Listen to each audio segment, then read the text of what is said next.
केवट का मान बढ़ा देते हैं, सबरी की कुटिया में जाके सम्मान देते हैं।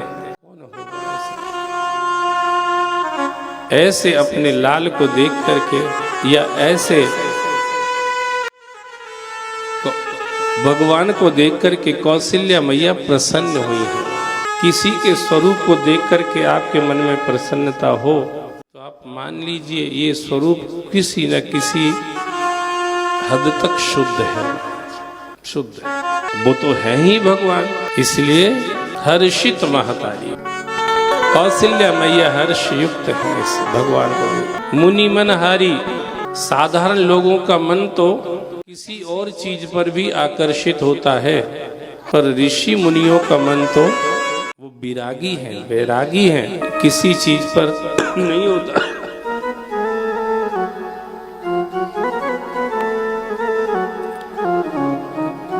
पर इनको देखते, राम जी को देख करके मुनियों का मन भी आकर्षित हो जाता है। अद्भुत रूप, अद्भुत रूप इसलिए क्योंकि संसार में ऐसा कोई का जन्म होता नहीं है। यहाँ जितने मनुष्य आते हैं या जानवर आते तो उनका एक स्ट्रक्चर फिक्स है महाराज, है कि नहीं है? स्ट्रक्चर फिक्स है। दो आंखें होंगी तो यहाँ होंगी, कान होंगे यहाँ होंगे, आंख के नीचे नाक, आंख और मुंह के बीच में नाक होगी, फिर मुंह होगा, फिर थोड़ी होगी गर्दन होगी, फिर फिक्स है, स्ट्रक्चर फिक्स है। भैंस का, कीट पतंगों का स्ट्रक्चर फिक्स है। ऐसा स्ट्रक्चर संसार में जितने भी है सब फिक्स है, पर ये जो भगवान दिख रहे हैं वैसा संसार में कोई, ऐसा कोई दूसरा दिखता नहीं है महाराज, इसलिए अद्भुत रूप है। पर वो अद्भुत रूप है कैसा? उनको उस रूप को देखने पर नयनों को शांति मिलती, विश्राम मिलता है। लोचन अभिरामा तनु घन श्यामा निज आयुध भुजचारी। चार हाथ, शंख चक्र गदा पद्म अपने हाथों में लिए हुए हैं। ऐसे दिव्य रूप का दर्शन, अद्भुत रूप का दर्शन कौशल्या मैया कर रही है। भगवान को देखा तो तरह तरह के विचार कौशल्या के मन में आने लगे। जो बड़े बड़े ज्ञानियों के अंदर आते हैं वो कौशल्या के अंदर क्यों आने लगे? सामान्यता विचारधारा ये है कि पुरुष विवेक प्रधान होता है और स्त्रियां जो होती हैं वो भाव प्रधान होती हैं। भाव में विवेक कम होता है, विवेक में भाव की कमी रहती है महाराज। पर यहाँ कौशल्या कुछ अलग तरह की है। कौशल्या में भाव तो है ही स्त्री होने के नाते, पर कौशल्या में विवेक भी है, क्योंकि ये राम जी ने गिफ्ट किया है कौशल्या को। जब मनु और शत्रुपा तपस्या कर रहे थे, पहुंचे जाए धैनु मत तीरा, हर से नहाने निर्मल लीरा। जब गोमती के तट पर पहुंच करके इनने तपस्या करी और राम जी ने दर्शन दिया, उस समय महाराज मनु ने वर मांगा, चाहो तुम्हें समान सुत। मनु महाराज ने वरदान मांग लिया, मुझे तुम्हारे जैसा बेटा चाहिए। भगवान ने कह दिया ओके, हो जाएगा, ठीक है। तो तपस्या तो शत्रुपा भी कर रही थी संग में, तो वरदान तो शत्रुपा को भी मिलना चाहिए। तो शत्रुपा को भी भगवान ने चांस दिया, तुमको कुछ इच्छा हो तो तुम भी मांग लो। तब शत्रुपा ने क्या मांगा था? जे निज भगत नाथ तब वही, जो सुख पावहे जो गति लहई।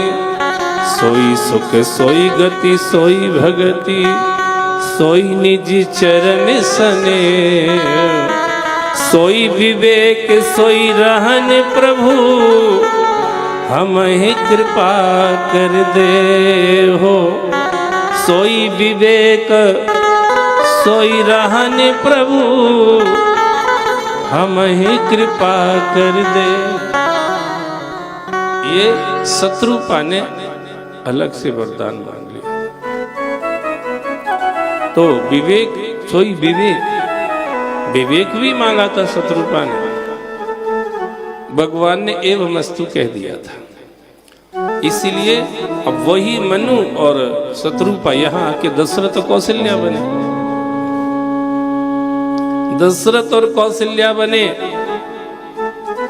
कौशल्या कन्या है महाराज कौशल नरेश की, जो अवध से लगा हुआ क्षेत्र है कौशल क्षेत्र। अवध प्रदेश से लगा हुआ कौशल प्रदेश है। कौशल नरेश की कन्या मैया कौशल्या। जब कौशल्या बड़ी हुई थी ना, तो कौशल नरेश ने कौशल्या का विवाह महाराज अज के पुत्र दशरथ के साथ करना निश्चित कर दिया था। अज के बेटा दशरथ ने अयोध्या निश्चित कर दिया था। सब तैयारी चल रही थी। उधर रावण ब्रह्मा जी के पास पहुंच गया। रावण ने ब्रह्मा जी से पूछा, विधाता आप सबका भाग्य लिखते हो ना? बोले यस, नो डाउट। ब्रह्मा ने जो लिख दिया छठी भाल के अंक, और तिल वर घटे न तिल बड़े रहो रे जीव निसंग। सब कुछ भाग्य में ही लिखता हूं। यही बात तो वशिष्ठ जी भरत जी को कह रहे थे। सुनहु भरत भाभी प्रबल, बिलख कहे मुनिनाथ। हानि लाभ जीवन मरण, जस अप जस विधि हाथ। हे बेटा भरत, ये संसार में जो 6 काम है ना, हानि, लाभ, जन्म, मृत्यु, यश, अपयश। इस संसार में 6 काम किसके हाथ में है? विधाता के हाथ में है। ये हमारा भाग्य ऐसा विधाता लिखता है हमारे कर्म के अनुसार, और वैसा ही वैसा हमारे जीवन में होता चला जाता है। प्रारब्ध पहले रचा पाछे रचे शरीर, तुलसी चिंता क्यों करे भजले श्री रघुवीर। तो ब्रह्मा जी के पास पहुंच गया रावण। बताओ विधाता, हमारी मृत्यु किसके हाथ से होगी? ब्रह्मा जी ने कहा कि रावण, ये बातें पूछना तो नहीं चाहिए। कुछ अच्छा करने का पूछते तो अच्छा था, खाली मरने का पूछने से क्या होगा? भाई किसके हाथ से मरने से मृत्यु क्या हो जाएगा? उसमें मृत्यु बने सुधरे कैसे? कुछ ऐसा पूछो ना कि हमको बार बार न मरना पड़े। कुछ ऐसा पूछना चाहिए ना। पर हम किसके हाथ से? रावण सोचता था कि अगर हमें पता लग जाएगा तो हम उसको ही मार देंगे, झंझट खत्म हो जाएगी, फिर हम नहीं मरेंगे। अब मूर्खों में इतनी अकल रहती महाराज। सब बोलो शॉर्ट टर्म नॉलेज। जो मूर्ख रहते हैं ना, उनमें नॉलेज कैसा रहता है? Short term. ज्यादा लंबा नहीं सोच पाते हैं, ज्यादा दूर का नहीं सोच पाते हैं, ज्यादा आगे पीछे का विचार उनके मन में आता नहीं है। इसलिए जितने मूर्ख लोग हैं दुनिया में, उनको सब कुछ अच्छा लगता है, पर भगवान अच्छा नहीं लगता और भजन अच्छा नहीं लगता महाराज। या यूं इसको रिवर्ट कर दीजिए, जिनको भगवान अच्छा नहीं लगता, जिनको भजन अच्छा नहीं लगता, वो कोई भी क्यों ना हो, वो सबसे बड़े मूर्ख हैं। लोग तो रावण को भी महापंडित कहते हैं, पर यहाँ रावण महामूर्ख की कैटेगरी में है महाराज। अब कहने वाले कुछ भी कहते हैं महाराज। वो कह रहा है तो ब्रह्मा जी ने कहा कि भैया कौशल नरेश की कन्या कौशल्या का विवाह होगा अज पुत्र दशरथ अयोध्या के राजा उनके साथ, और उनके यहाँ बेटा होगा, वो तुम्हें मारेगा। रावण ने सोचा न रहेगा बांस न बजेगी बांसुरी, दशरथ और कौशल्या को ही खत्म कर देंगे तो बेटा होगा ही कैसे। रावण आया अयोध्या में। उस समय महाराज दशरथ नौका में बैठे हुए सरयू मैया में विहार कर रहे थे। नौका में बैठ करके जल विहार सरयू मैया में। रावण आया। रावण ने दशरथ जी से युद्ध शुरू कर दिया। यद्यपि दशरथ जी ने सामना तो किया पर रावण के सामने दशरथ जी टिक नहीं पाए। दशरथ की जिस नौका में बैठे थे उस नौका को भी तोड़ मोड़ दिया उसने। सारी प्रजा को खत्म कर दिया दशरथ की रावण ने। उसने सोचा कि मैंने दशरथ को भी मार दिया है, पर वो टूटी हुई नौका का कोई हिस्सा सरयू जी में बहने लगा और दशरथ और सुमंत्र जो उनके विशेष खास मंत्री थे वो उसी टुकड़े पर बैठ करके सरयू से बहते चले गए। सरयू मैया आगे जाके गंगा में मिल गई तो वो गंगा में पहुंच गए बहते बहते, और गंगा मैया जाके समंदर में मिली हैं। तो ऐसे दशरथ और सुमंत्र जी उस टूटी हुई नौका में बैठ करके समंदर में पहुंच गए। इधर इनको खत्म करके रावण अपने हिसाब से कौशल देश में, कौशल नरेश के वहां गया और उसने जबरदस्ती कौशल्या को उठा लिया। कौशल्या को उठा लिया। कौशल्या को एक पिटारी में बंद कर दिया। लेकर के चला जा रहा था। उसने मन में सोचा देवता हमारे दुश्मन हैं, अगर उनको मौका मिल गया तो इस लड़की को कभी भी वो हमारी आंख बचा के ले जा सकते हैं, तो कहीं मामला गड़बड़ न हो जाए। इसलिए उसने उस पिटारी को समंदर के अंदर एक बड़ी भारी मछली विहार कर रही थी, तिमिलिंग मछली थी, उसी को उस पिटारी को दे दिया कि तू इसकी रक्षा करना, और रावण स्वयं चला गया लंका में। अब उस मछली ने उस पिटारी को अपने मुंह में ले लिया, पर मछली को थोड़ी देर बाद ऐसा लगा कि मेरे ऊपर कोई दुश्मन अटैक करने वाला। अब जल में जितने जीव एक दूसरे से लड़ते मरते रहते, ये चल इधर अपन लड़ते मरते रहे, वही जल में चलता, वही थल में चलता, वही नभ में चलता है। बोलो शंकर भगवान की, बोलो रामलला सरकार की। ये सब जगह चलता है महाराज। लड़ना मरना, लड़ना भिड़ना मरना, ये सब जगह चलता है। जल में भी चलता है। थल का तो आइडिया आप सबको है, सब जगह चलता है, सब लड़ते ही रहते हैं। आप आश्चर्य करेंगे मैक्सिमम लोग अपने अपने घरों में क्या करते रहते हैं? क्या करते रहते हैं? सब बोलो, लड़ते रहते हैं। अभी तुम्हारे घरों में भी कैमरे लगवा देंगे ना तो सब सामने आ जाएगा हमारा। ज्यादातर लोग अपने घरों में लड़ते ही रहते हैं। तो ये लड़ाई सब जगह चलती, जल में भी चलती, थल पे भी चलती और नभ में भी चलती। तिमिलिंग मछली को लगा कि कोई दुश्मन अटैक करने वाला है, तो उसने एक टापू के ऊपर पिटारी को रख दिया और अपने प्राण बचाने के लिए युद्ध करने के लिए चली गई।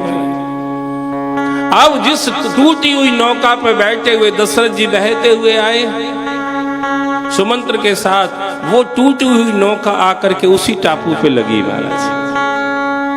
किनारा, वही टापू के किनारे पर आकर के वो नौका लगी, और दोनों वहां जब किनारा मिल गया तो उतर के जमीन पर आए। आश्चर्य हुआ, वहां एक पिटारी रखी हुई दिखाई दी। दशरथ जी ने सुमंत जी से कहा, सुमंत जी अरे यार यहाँ ये पिटारी क्या की रखी, जरा खोल के देखो तो सही। जो सुमंत जी ने उस पिटारी को खोला, देखा तो उसमें से कौशल्या निकली। उस पिटारी में से कौशल्या में, अब दशरथ जी ने पहचान लिया अरे तो कौशल्या है। तो वहीं पर विवाह के 8 विधियों का वर्णन है शास्त्र में।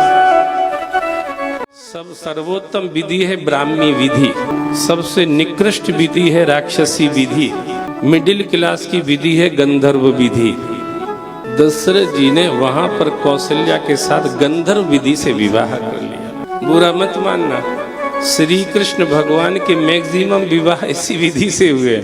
अब एक दो तो हुए नहीं थे जो ठीक ठाक होते महाराज, एक दो होते तो पंडित जी को बुलाओ नहीं, अग्नि जलाओ नहीं, फिर सब हवन ववन पूरा फेरे वेरे सब। अब यहाँ तो 16,100 ज्यादातर विवाह गंधर्व विधि से हुए हैं भगवान कृष्ण के। गंधर्व विधि से दशरथ कौशल्या ने विवाह कर लिया। उधर रावण गया था, लंका में पहुंच गया था और उसने ब्रह्मा जी को चैलेंज किया, ब्रह्मा जी तुम्हारा संविधान फेल कर दिया मैंने। मतलब बोले दशरथ जी को मार दिया, कौशल्या को उधर समंदर में डुबा दिया, झंझट ही खत्म हो गई, नहीं रहेगा बांस न बजेगी बांसुरी। जो रावण ने ये कहा सो ब्रह्मा जी ने मुंह से बोला पुण्याहम। ये क्या बोल रहे हो, इसका मतलब क्या होता है? बोले विवाह जब पूर्ण हो जाता है तो इस शब्द का उच्चारण किया जाता है। विवाह किसका हो गया? अरे बोले दशरथ और कौशल्या का विवाह हो गया है। रावण को आश्चर्य हुआ, हाउ इट इज पॉसिबल, ये कैसे हो सकता है? अब देखो कहाँ लंका है, न कहाँ अयोध्या है, न कहाँ समंदर है। गंगा मैया जहाँ समंदर में मिली हैं, उस समंदर को गंगा सागर बोलते हैं। सब तीर्थ बार बार गंगा सागर बोलते हैं ना, ऐसा ही सब तीर्थ बार बार गंगा सागर। एक बार पूर्वी सागर गंगा सागर। रावण को आश्चर्य हुआ, कैसे हो सकता है? रावण ने कहा इम्पॉसिबल। ब्रह्मा जी ने कहा मेरे मुंह से जो निकलता है वो पॉसिबल ही होता है, इम्पॉसिबल नहीं होता है। रावण ने कहा अभी प्रूफ बताता हूं। रावण ने वो पिटारी को बुलवाया। अब दशरथ जी ने क्या किया, विवाह तो कर लिया, विवाह करके तीनों उसी पिटारी में बंद हो गए। बोले अपन कुछ कर ही नहीं रहे हैं, करने वाला कोई और है, चुपचाप बैठे रहो, जो होना होगा सो